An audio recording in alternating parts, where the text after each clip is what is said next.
My husband said he was on a work trip. At 6:40 p.m., I stood outside his hotel room with a key I shouldn't have owned, heard a child laughing. On the other side of the door, his text the night before had been perfect. A photo of a generic desk, a laptop, a takeout box, and the caption, "Long day, early meeting tomorrow." Something was off. The lamp in his picture had a blue ceramic base. The hotel, he told Meetha, Crestline downtown uses nickel lamps with white stems. I know because we stayed there for our anniversary. This morning, I checked our shared calendar. He'd blocked sales conference, Dallas. But find my putty's phone 2 miles west, at a place I'd never heard of, Lakeview Suites, a business hotel by the Loop Road. Not the convention center. I told myself it was a reservation mix-up. Then, I set an alarm, packed a tin of his favorite cookies, and drove.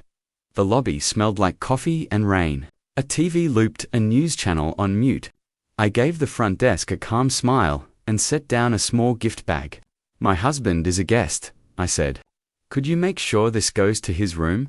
The clerk checked the screen, careful and polite. "Happy to deliver. He's checked in." "Under Mark Ellison," I said. Her eyes flicked to mine, and then back to the monitor. "Yes, ma'am." She slid a courtesy envelope across the counter, message for guest for me to write a note. My hand shook just enough to make the curve of the M messy. The elevator chimed. On the 4th floor, a housekeeping cart sat parked by 418. The door was propped with a hinge wedge. A vacuum leaned inside. The housekeeper glanced up. I showed the envelope. "Just dropping this for my husband," she smiled. "He stepped out," she said. "Said not to change the crib." The word hit me like cold air. Crib. She shrugged, friendly, unaware she was moving mountains. Portable one. He asked for extra blankets. I thanked her and kept walking like my feet remembered how. At 424, I stopped and texted him, "Surprise. I'm in the city. Want to grab dinner?" The typing dots appeared, disappeared, then nothing. I called. It rang twice, then dumped to voicemail. A door down the hall cracked open. ATV played a cartoon, the tinny kind that comes with hotel speakers. A small cough followed, then the soft thump of feet. I knew the sound of adult voices.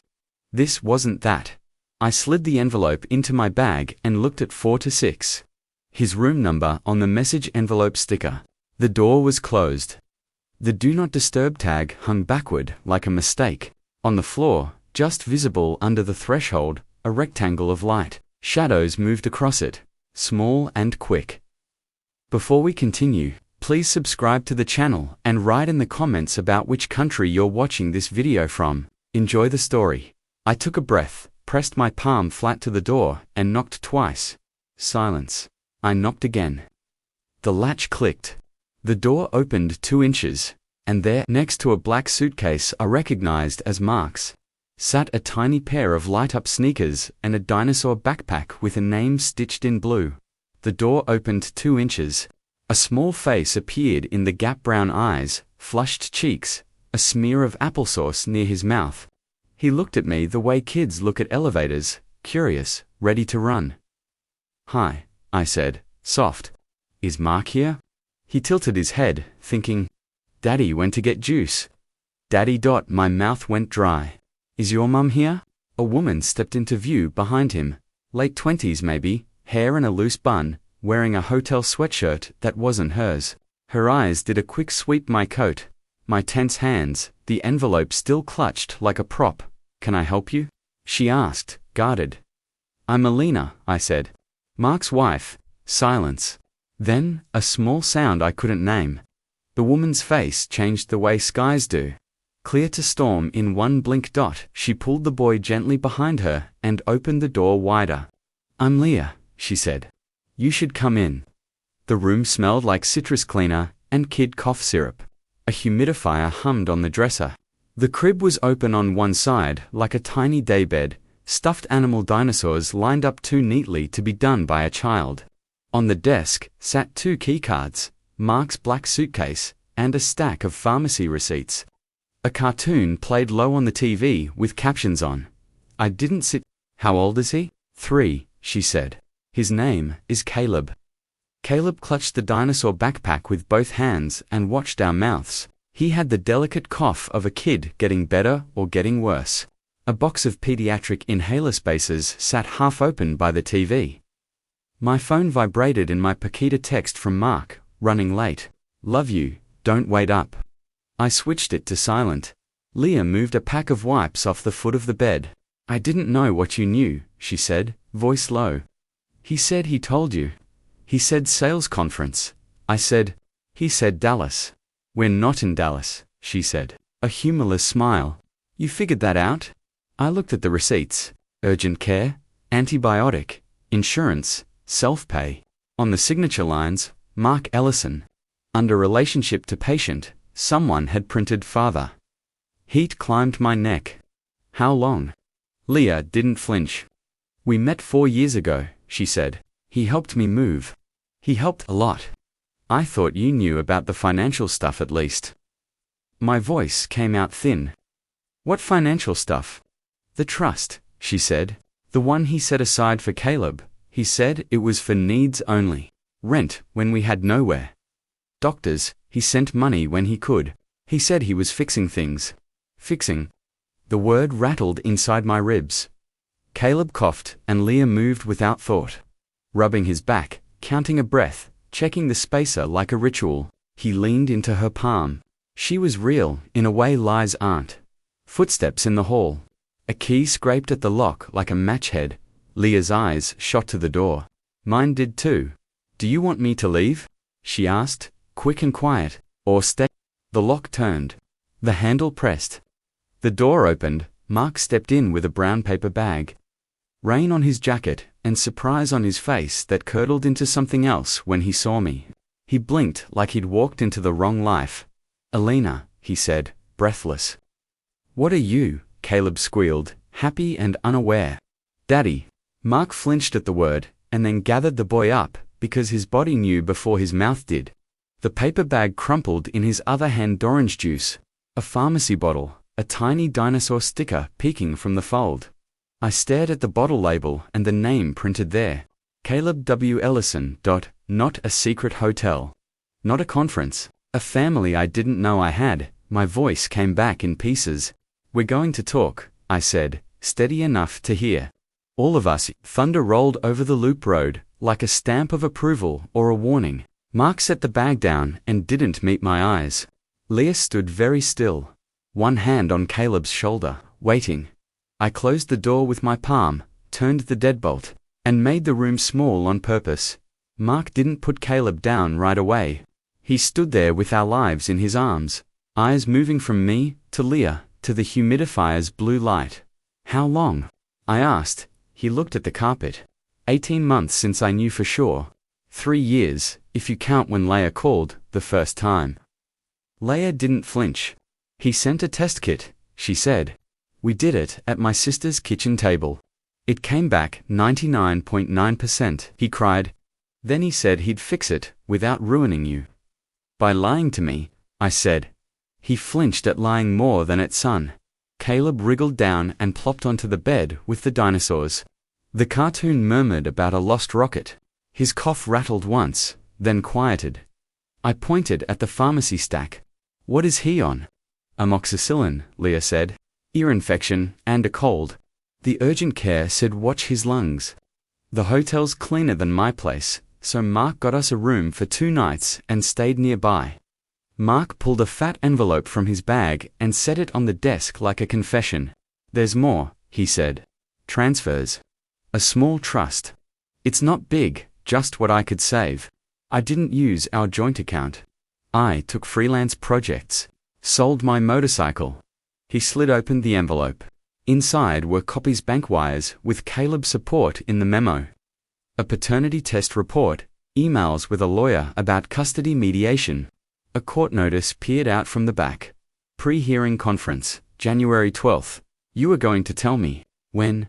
I asked. After the hearing, he said. When I had a plan that didn't blow up everything, it already blew up, I said. Leah kept her voice even. I never asked him to hide this, she said. I asked him to show up for his kid. He did badly, but he did. Caleb coughed again, A dry, tight sound that turned my spine to glass. Leah moved fast pacer. Shake. Click. 2 breaths, buddy, she said, counting with him. He tried, then looked at me, unsure if he was allowed to use my air. You're okay, I said. Smell the cookies. I opened my tin and let the sweet warmth out like a trick. He breathed. The rattle softened a notch. The room steadied enough to hold words again. Were you with her while we were together? I asked, eyes on Mark. No, Leah said first. We dated one summer before you attended. I found out I was pregnant after. I tried to tell him, but he'd changed numbers. I saw his wedding photos online, and I froze. When I finally wrote, he thought I wanted money. I wanted a phone number and a father on a birth certificate. Mark scrubbed his face. I was a coward, he said. I kept telling myself I'd tell you after the next paycheck, after the next flu season, after he got through daycare. Then the conference came up, and Caleb got sick, and you picked a hotel 2 miles from my city and called it Dallas. I said, you put a crib on a credit card with my name on it. He stared at the floor. I'm sorry, he said. There isn't a good sentence big enough. A sharp knock hit the door. 3 in a row. Firm. Leah's face changed. That's the nurse from urgent care, she said, checking her phone. She said she might swing by with a pulse ox if the cough got worse.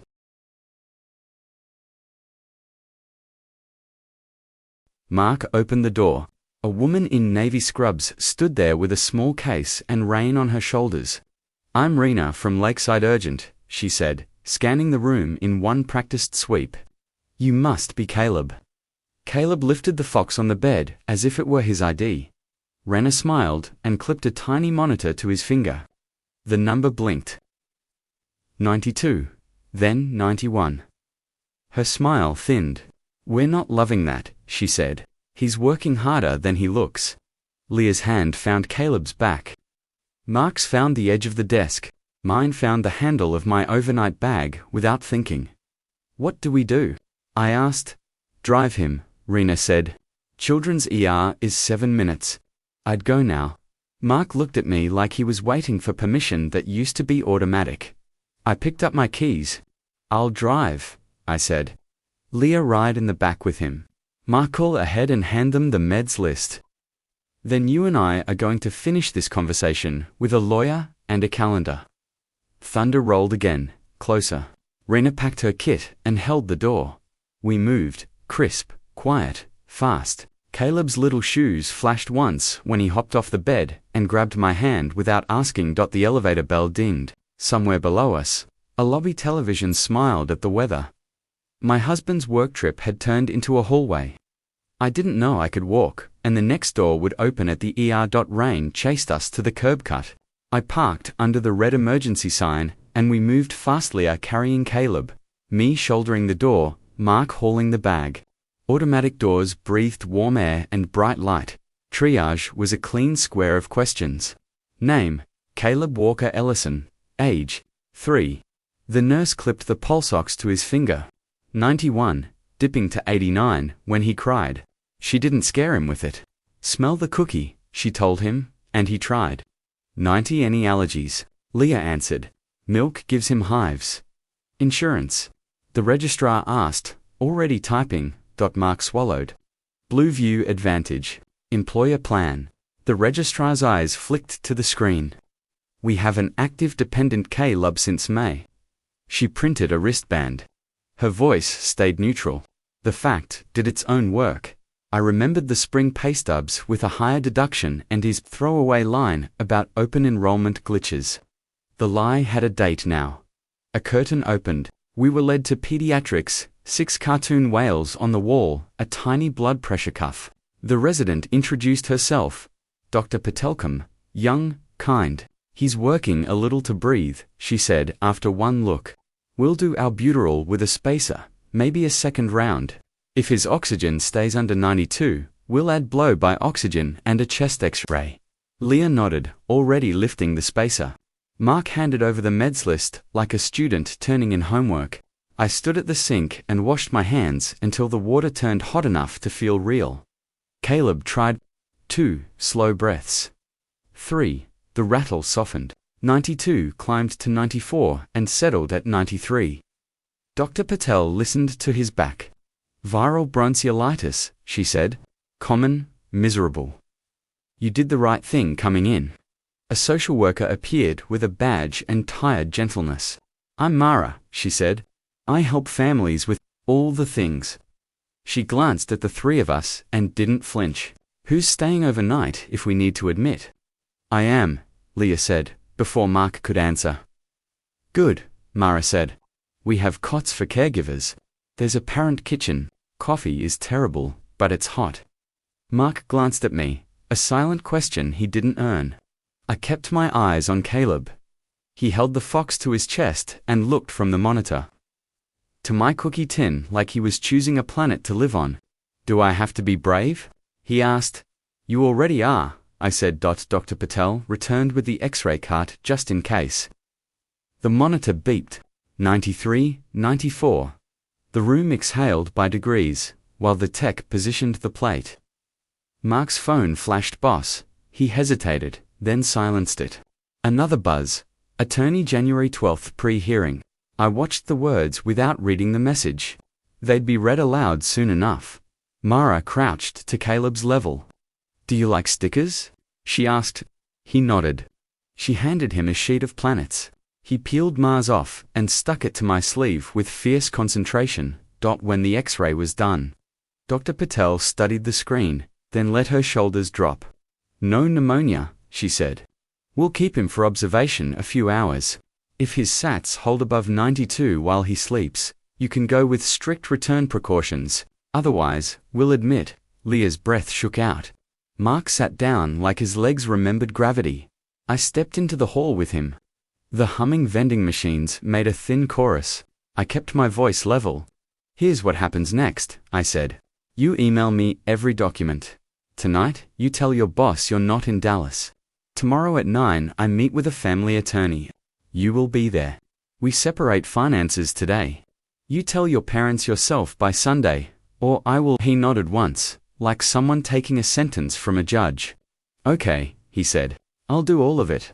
And Mark, I added, no more hotel rooms I don't know about. If Caleb needs a crib, I'll be the one carrying it. He closed his eyes. Okay.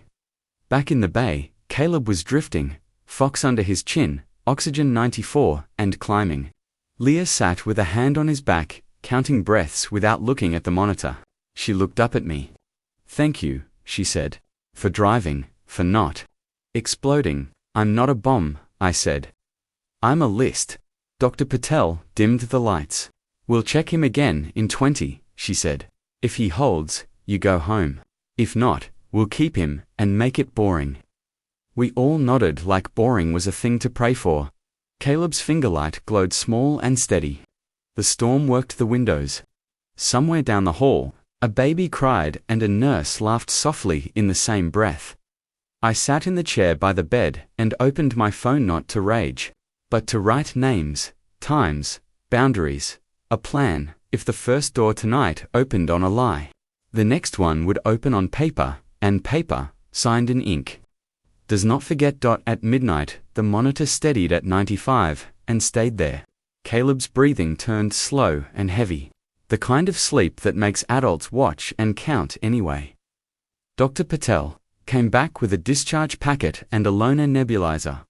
Return if his ribs pull in or his lips look blue, she said. Fluids.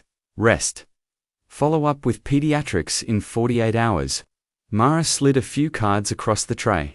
Family mediation, she said. Legal aid, if you need a second opinion. And a list of emergency sitters background checked. She didn't ask who I was, to whom. She didn't need to. We signed 3 forms: discharge, equipment loan, release of records to the pediatrician. The pens clicked like little doors. Mark stepped into the hallway and called his boss. He didn't hedge. He said, not Dallas. Family emergency. I'm sorry. He listened. Unpaid it is, he said, and wrote something in his notes, like a man finally willing to take the bill with his name on it. I took photos of everything in the fat envelope. Emails, The court détente sent them to a folder labeled January 12th ICCD, myself and my attorney, then watched the blue sent icon light up like a seal. Leah tucked the fox under Caleb's arm and lifted him carefully. He didn't wake. The pulsox sticker left a faint circle on his finger like a moon. Outside, the rain had softened to a steady hush. I drove back to Lakeview Suites with the wipers on low. Leah sat in the back, hand on Caleb's knee. Mark rode silent in front, staring at his own reflection in the window instead of at me, at the curb. I put the car in park and set the brake hard enough to feel it. Here's the plan, I said, not raising my voice. Leah and Caleb keep the room. Mark, you take a different one. Tonight, I go home. You email me every document you didn't hand me. Tomorrow, 9 a.m. We sit in a lawyer's office with a yellow pad and build this in daylight. Separation agreement, co-parenting calendar, child support, transparency. No more secrets. No more Dallas. He nodded, hoarse. Yes. Leah met my eyes in the mirror. Thank you, she said, for driving through it. I'm not through it, I said. I'm building it. We walked them in. At the door, Caleb's eyes opened a slit. Are you coming to? He whispered, sleep caught in the edges. I'll see you tomorrow, I said. Bring the fox. He nodded, and drifted. Leah mouthed, good night. Mark started to say something to me, then swallowed it, and used the words on the desk phone instead. I heard him ask for a second room. I drove home in a city that looked washed and awake at the same time. The apartment smelled like the tin of cookies I hadn't given to anyone yet. I set the tin on the counter and took out one for me, one for a bag I'd carry in the morning. I opened my laptop and typed the email subject I'd rehearsed since the monitor blinked. 93, subject separation and parenting plan, immediate eye, attached the scans. I wrote the bullet points like guardrails. I typed the sentence that would matter most. I will not be your cover story. If you want to be a father, you do it in daylight. I hit send. Then I changed the password on our joint savings, turned off autopay on the card he used at the hotel, and moved my paycheck deposit to a new account with my name only. Paper closes doors. It also opens rooms with lights that stay on at 8:02 a.m. Mark confirmed the 9 a.m. meeting. At 8:10, my attorney replied with a list of documents to bring.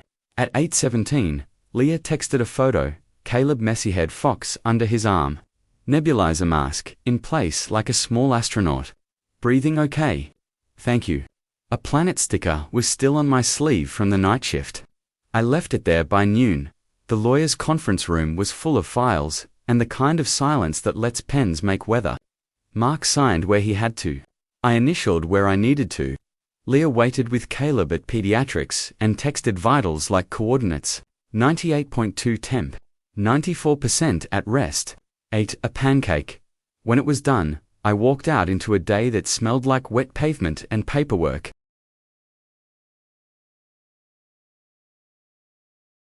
I wasn't married the way I was yesterday. I wasn't single in the way I'd been before. I was something truer. A person with a line and a plan and a small boy's name saved in my favorites. My husband said he was on a work trip. I found a door with a dinosaur backpack. Behind it tanned a truth big enough to change our map. I didn't slam the door. I measured it. I put hinges where they belonged. I locked the ones that needed locking and left the rest open for the only person who never lied to me last night.